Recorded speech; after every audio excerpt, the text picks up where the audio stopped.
Notre voyage commence dans les hautes montagnes de l'Ubaye. Tantôt habillées par la neige, tantôt recouvertes de pâture, elles offrent un paysage sans cesse différent, qui ne laisse pas de glace. Carole Prost. Cette Lyonnaise d'origine a ouvert des hébergements insolites en plein cœur de cette nature incroyablement préservée. Je suis arrivée dans la vallée d'Ubaye il y a 14 ans. On m'a dit passe un hiver et on verra. J'en ai passé 14, je suis encore pas repartie. Je suis tombée amoureuse de cette vallée qui est encore, je trouve, très sauvage, exceptionnelle. La montagne, la rivière, les animaux. Et en fait, j'essaye de faire partager ma passion à travers mes hébergements, mes cueillettes et de transmettre ça aux gens de passage, que les gens repartent avec des souvenirs et l'Ubaye dans leur cœur en fait.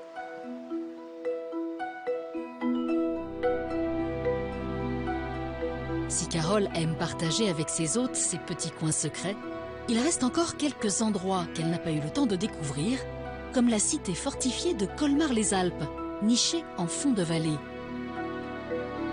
Elle y retrouve Julie Emmerich, une historienne passionnée qui se bat pour préserver le patrimoine de ce village de caractère. Et c'est dans le petit marché local, au pied des remparts, que les deux jeunes femmes commencent leur visite. Bon, avant d'entrer dans le village, je te fais faire un tour du marché. Oh, Daniel, mais il y a l'Ubaye, à Colmar. Je te fais un petit bisou. Ça va? Ça va et toi?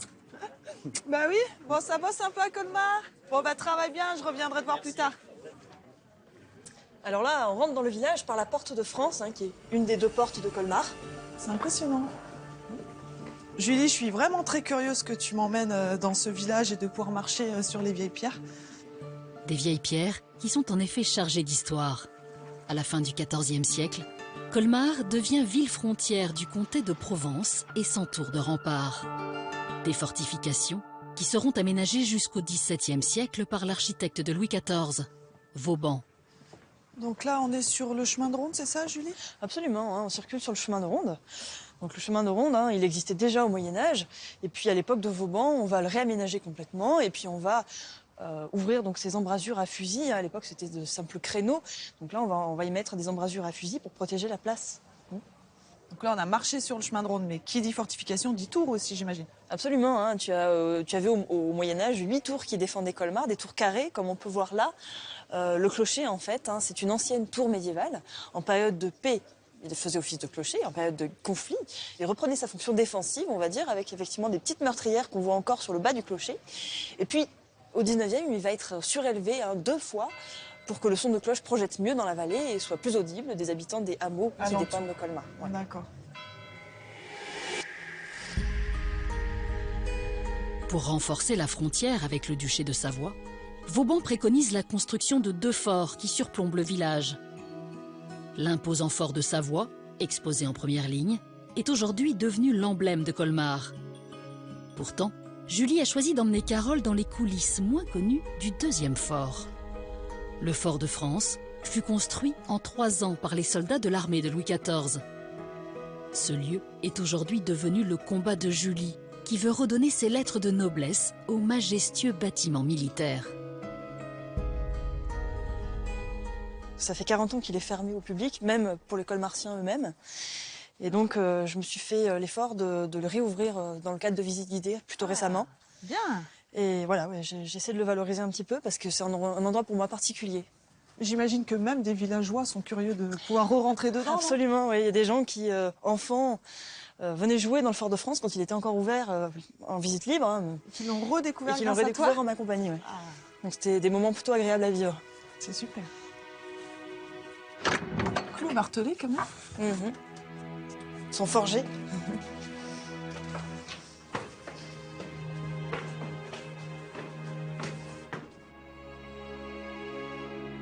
Alors là, on circule sur le chemin de ronde à canon. D'ailleurs, tu as des embrasures à canon qui permettent en fait d'avoir un panorama complet de la vallée.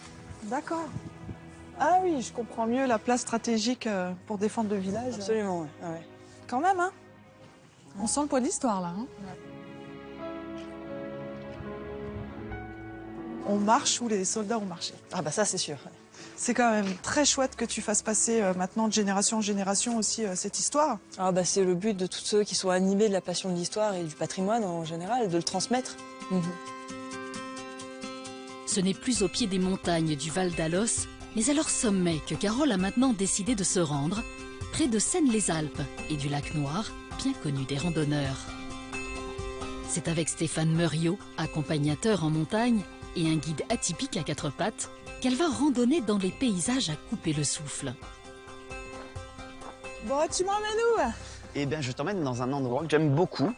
C'est une rando familiale, c'est vraiment un endroit qui est accessible. Alors là, on est un petit peu hors saison, donc on peut le faire à pied tranquillement et on peut aussi y accéder par télésiège. Steph, le dénivelé là, on va grimper beaucoup.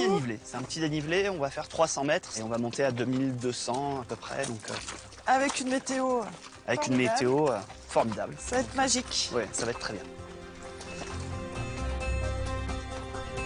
Stéphane réserve à Carole une pause déjeuner dans un cadre paradisiaque. Et pour l'aider à porter sa surprise, il a fait appel à Emmanuelle Vors, éleveuse, et à sa mule Malika, un animal qui était l'emblème de la région jusqu'au milieu du XXe siècle pour sa robustesse. Bah, Emmanuel, ta mule, Malika, elle marche super bien là, malgré le terrain un peu escarpé de montagne. Oui, t'as vu comme elle est à l'aise dans les petits sentiers? Ouais, j'ai vu ça. Mais il y avait une histoire aussi économique dans le temps sur Seynes, je crois, par rapport aux mules et aux mulets. Oui, la mule dans le pays de Seynes, c'est pas du tout par hasard. À la fois, c'était un berceau d'élevage qui était très réputé. C'était le deuxième, voire le premier en France. Les gens venaient de loin pour chercher acheter des mules. Donc un berceau d'élevage et aussi une plateforme de commerce liée à cet animal, qui est spécifiquement adapté à la montagne. C'était vraiment une force de travail. Je la trouve magnifique et ça montre voilà, que la mule ou le mulet qui peut avoir une réputation finalement négative, c'est une belle bête et que ça peut servir dans nos terrains un peu escarpés, quoi. On y retourne? Allez, c'est parti. Cette tradition mulassière se perpétue aujourd'hui dans la région, où des concours de mules sont organisés chaque année depuis 1923. Mais les mules ne sont pas la seule richesse de cette région montagnarde. On y trouve d'autres trésors auxquels Stéphane entend bien initier Carole. Ce qui est intéressant, c'est le côté Alpes et Provence, puisqu'on va trouver autant du génépi ici que de l'ail. Je vais te faire découvrir ça dans un instant, puisqu'on a de l'ail des vignes qui pousse ici. Alors, à la recherche de l'ail des vignes. On est typiquement dans les terrains où on va retrouver un peu cette plante. On a de la menthe. L'ail des vignes, c'est assez intéressant. Il y en a par là.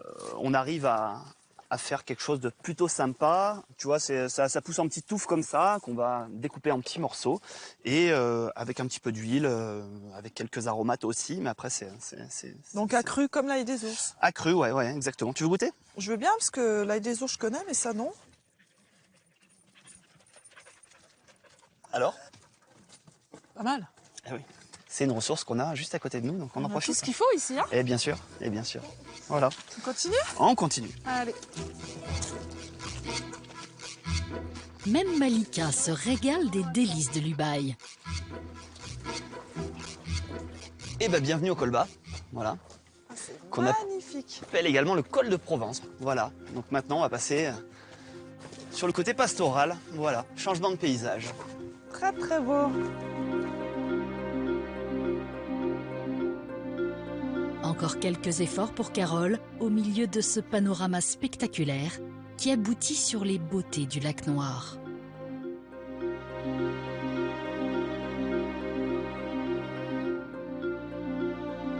Et voici notre récompense, le fameux lac Noir. Je ne sais pas ce que vous en pensez, mais Bah, c'est très chouette. ça vous plaît? Enfin, on Allez, arrive. Ça vaut le coup, hein. Ça vaut le coup. C'est vraiment très, très beau.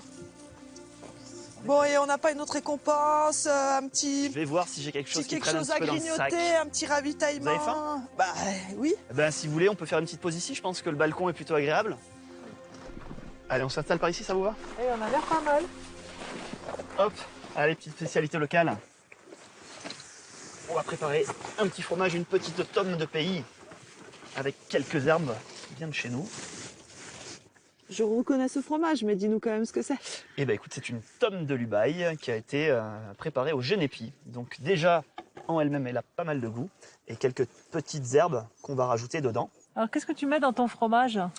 Ben écoute, c'est un petit peu au gré des balades, un peu en fonction de ce qu'on trouve. Là, on a trouvé tout à l'heure de l'ail des vignes.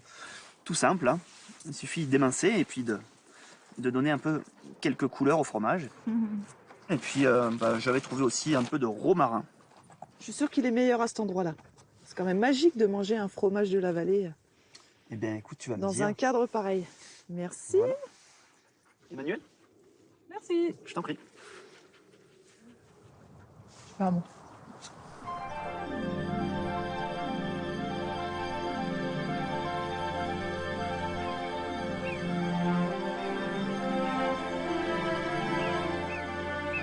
Dans ce paysage de montagne, à l'hiver rigoureux, où seules les mules trouvaient la force de traverser les cols enneigés, une petite ville à l'ambiance totalement exotique détonne.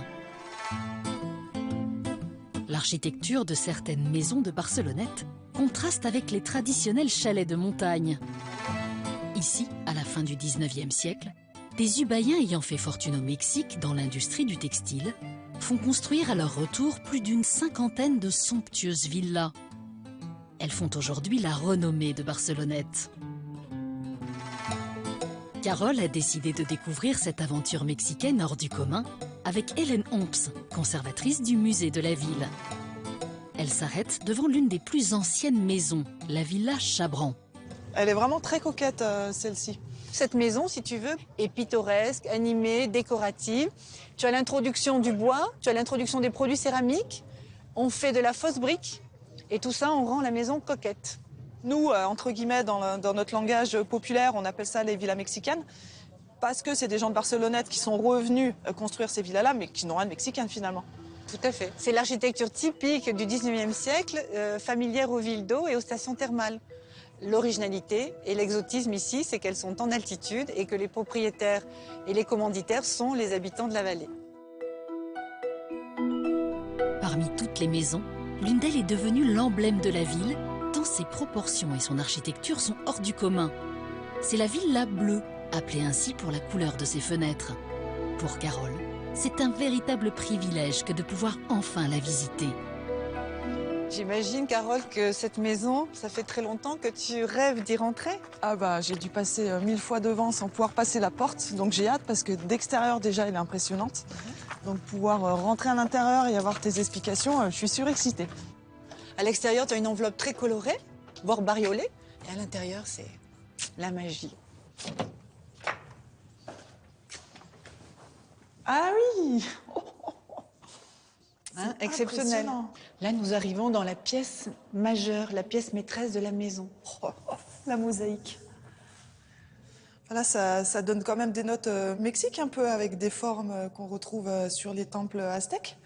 Sinon, tu vois les rayons du soleil et qui accueillent des cylindres un peu partout, un peu tentaculaires, comme une pieuvre aussi, tu vois. Oui, parce que c'est vrai. Ça vibre, ça bouge. Je vois le vitrail que je peux apercevoir de loin quand je passe en voiture dans la ville. Tu m'expliques un petit peu ce qu'il représente ? Ah oui, parce que c'est une composition particulièrement emblématique de l'aventure de ces Ubayens, entrepreneurs, commerçants et industriels du textile. Tu as donc au premier plan les métiers à tisser.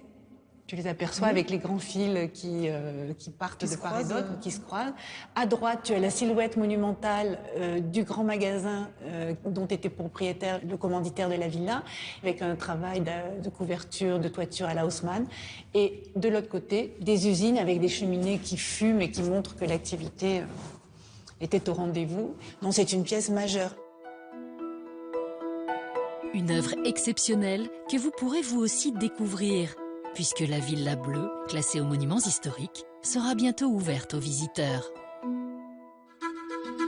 Si dans la vallée de l'Ubaye, la construction des maisons s'est faite grâce à l'audace des architectes de l'époque, c'est pour partager un autre savoir-faire bien traditionnel que Carole se rend à quelques kilomètres de Barcelonnette. Et c'est avec son ami Robert Martin qu'elle va s'initier au geste des meuniers dans le moulin d'Abriès, qui appartient à la famille de Robert depuis 4 générations. Oui, le meunier est là. Hé Robert, comment ça va ? Ah ben, ça va.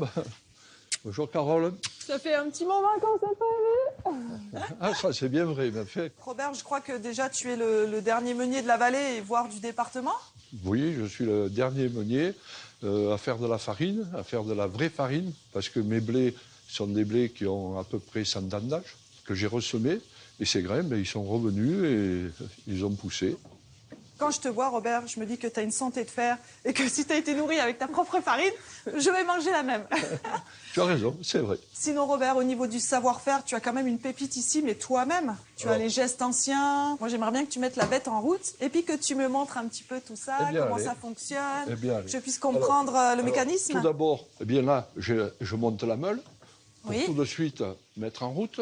Alors, ce qu'on va faire maintenant, on va aller mettre l'eau, parce que c'est un moulin en eau, et on va aller voir gicler l'eau sur les augets, sur cette roue qui s'appelle un roudé. Si c'est charmant, ce bruit. Et c'est un bruit que j'ai depuis tout le temps.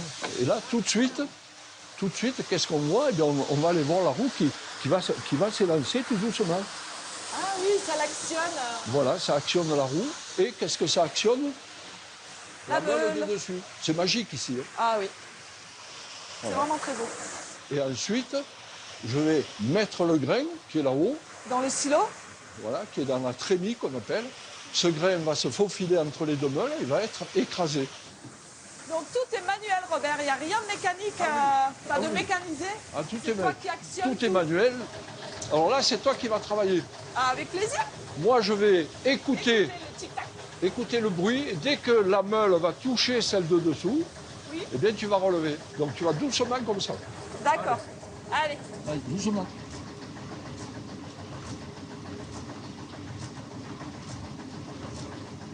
Là, stop, remonte un peu. Voilà. Maintenant, on va aller voir ce que tu as fait, si tu as bien travaillé ou pas. Tu vois, et là, ce qu'on va faire, on va aller sentir la farine. Ça, la farine. J'ai senti déjà. Alors, pourquoi on sent la farine?